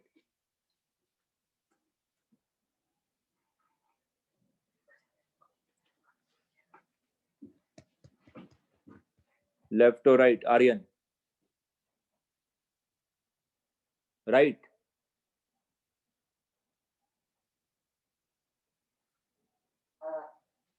राइट और लेफ्ट।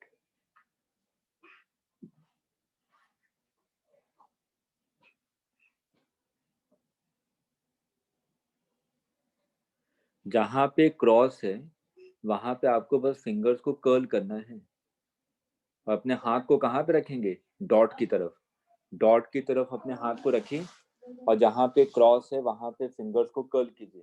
थंब कहाँ जा रहा है, राइट में, देखिए। तो यहाँ पे जो मैग्नेटिक फील्ड है आपकी वो राइट डायरेक्शन में मैग्नेटिक फील्ड। क्लियर है? ठीक।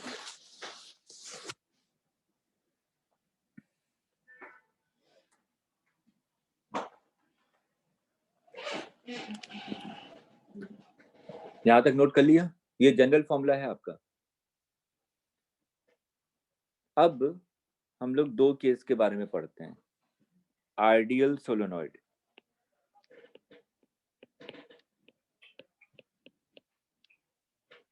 और इनफाइनाइट सोलोनॉइड, दोनों एक है।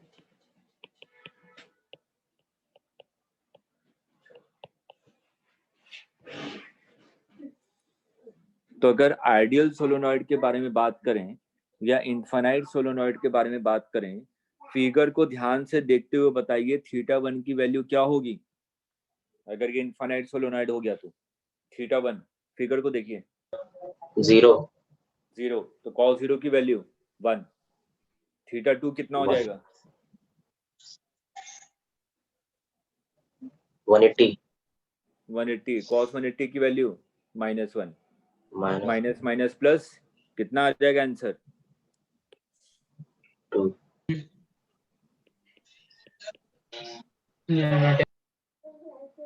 2 2 कैंसिल हो जाएगा ना, तो बस लिख लीजिए theta 1 is equal to 0 degree and theta 2 is equal to 180 degree. फॉर्मूले में पुट कर दीजिए, आंसर आ जाएगा मैग्नेटिक फील्ड।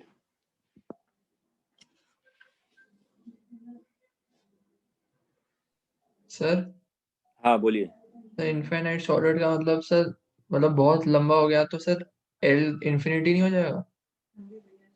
इनफाइनाइट नाम की कोई चीज नहीं होती। एल सर बहुत बड़ा हो जाएगा। हाँ, अभी हम एक डेटा ले रहा हूं मैं, number of turns per unit length change भी ना हो जाएगा। अब बना दीजिए लंबा 1 मीटर का, वो भी इनफाइनाइट ही है, 1 मीटर का सोलोनॉइड। चलिए,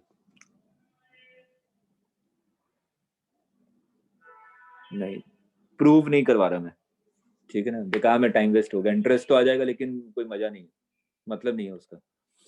तो आइडियल सोलोनॉइड या इनफाइनाइट सोलोनॉइड के लिए B is equal to mu naught N I होती है। प्रैक्टिकल सोलोनॉइड जिसमें हम लोग बात करें, ये पॉइंट कहीं भी हो सकता है।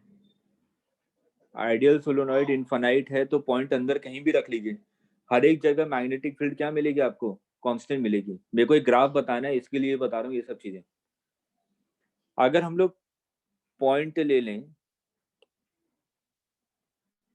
Point at end of solenoid, solenoid के एंड पे कोई पॉइंट है, फिगर को ध्यान से देखिए, मैंने कहा कि पॉइंट यहां आ गया, ये है पॉइंट ए पॉइंट, यहां पे मेरे को निकालना है मैग्नेटिक फील्ड। थीटा 1 की वैल्यू क्या होगी? 0 और थीटा 2 90 तो cos 0 1 और cos 90। म्यू अच्छा, नॉट ये एन आई बाय 2 थीटा 1 0 क्यों कहा? मैं इसलिए कह रहा हूँ, देखिए जो थीटा 1, जैसे यहां से अगर मैं एंगल मेजर करूं तो आप कहेंगे कि मैं इस वाले एंड को देख रहा हूं, तो थीटा 1 तो यही होगा ना। प्रैक्टिकली जो आर होता है ना, R is very very very less in comparison to L. Practically जो हम लोग सोलोनॉइड डिजाइन करते हैं, आर की वैल्यू एल के कंपैरिजन में बहुत ही स्मॉल होती है। तो अगर मैं यहाँ पे टेन थीटा 1 लिखूं तो tan theta 1 is equal to R divided by L, perpendicular divided by base, base कितना है? एल के इक्वल। तो आर की वैल्यू अगर बहुत छोटी है तो इसकी वैल्यू तो अप्रोक्सीमेटली 0 हो गई ना। तो tan theta is equal to 0 कब होता है? थीटा इज इक्वल टू 0 पे। इसलिए हमने थीटा 1 को क्या माना? 0 माना। तो अगर मैं एंड पे हूं तो थीटा 1 की वैल्यू क्या हो गई? 0 हो गई, और थीटा 2 की वैल्यू क्या हो गई? 90 डिग्री। हॉरिजॉन्टल से एंगल मेजर करते हैं, तो यहाँ पे जो बी आएगा वो कितना आ जाएगा? Mu naught N I divided by 2।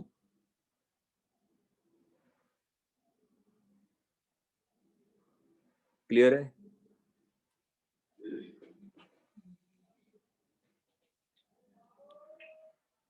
तो देखिए दो चीजें बना रहा हूँ, प्रैक्टिकल सोलोनॉइड, यही पूछा था एग्जाम में, प्रैक्टिकल सोलोनॉइड और आइडियल सोलेनॉइड।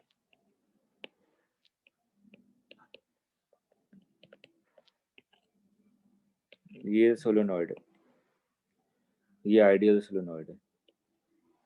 प्रैक्टिकल सोलेनॉइड में अभी आपने क्या कहा कि अगर मैं एंड पे आऊंगा तो मैग्नेटिक फील्ड आपकी mu naught NI divided by 2 हो जाएगी। मतलब कि जैसे ही एंड पे पहुंचूंगा तो मैग्नेटिक फील्ड डिक्रीज हो रही है ना, मैग्नेटिक फील्ड डिक्रीज हो रही है, इसका मतलब मैग्नेटिक नंबर डेंसिटी क्या होना चाहिए, डिक्रीज। एक पॉइंट लिखवाया था, नंबर डेंसिटी जितना ज्यादा होगा मैग्नेटिक फील्ड इंटेंसिटी उतनी ज्यादा होगी। तो हम लोग यहाँ पे अगर ड्रॉ करें तो ऐसे बनाते हैं, ये मेरी मैग्नेटिक फील्ड लाइन से, लेकिन जैसे ही एंड पे आऊंगा तो ये डिक्रीज हो जाएगा, तो मतलब कि ये दूर भागेंगे तभी तो डिक्रीज होगा। आ रहा है समझ में? तो आपने कहा ये मैग्नेटिक फील्ड लाइंस है प्रैक्टिकल सोलेनॉइड के केस में, लेकिन आइडियल सोलेनॉइड के केस में मैग्नेटिक फील्ड हर एक पॉइंट पे क्या होती है, म्यू नॉट NI, इसलिए पैरेलल होता है। क्लियर है? चलिए आज यहीं तक। कल एम्पियर सर्किटल लॉ और उस पे बेस क्वेश्चन, जो जो क्वेश्चन हम लोगों ने गॉस लॉ में किए थे कि हमारा वायर है, इनफाइनाइट शीट है, ठीक है, सभी क्वेश्चन यहाँ पे करवाऊंगा दोबारा एम्पियर सर्किटल लॉ की मदद से। वहां पे भी हमने स्फेयर वाले क्वेश्चन किए थे कि स्फेयर में कैविटी क्रिएट करती है, इस वाले पॉइंट पे इलेक्ट्रिक फील्ड कितना होगा, इस वाले पॉइंट पे इलेक्ट्रिक फील्ड कितना होगा। यहाँ पे भी हम लोग इनफाइनाइट सिलेंडर के बारे में बात करें, उसमें कैविटी क्रिएट करके बोलेंगे कि इस वाले पॉइंट पे मैग्नेटिक फील्ड कितनी होगी। ठीक, बहुत इंपॉर्टेंट है जो नेक्स्ट क्लास होगा एम्पियर सर्किटल लॉ, यहाँ से क्वेश्चन आने की प्रोबेबिलिटी काफी ज्यादा है। तो पहला पार्ट हम लोगों ने कंप्लीट कर लिया है। पहला पार्ट क्या था, किसी भी पॉइंट पे मैग्नेटिक फील्ड निकालना। अलग अलग क्वेश्चन की सभी वैरायटी को आप फिर से रिपीट कर लीजिएगा, ताकि क्वेश्चन देखते ही आपको पता चले कि हाँ इसमें क्या अप्लाई करना है। मैंने हर एक वैरायटी करवा दी है।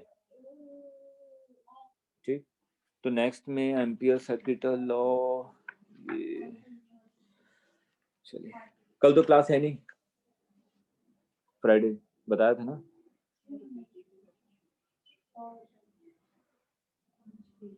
दोनों टाइम नहीं है सर? हाँ, चलना है पिकनिक।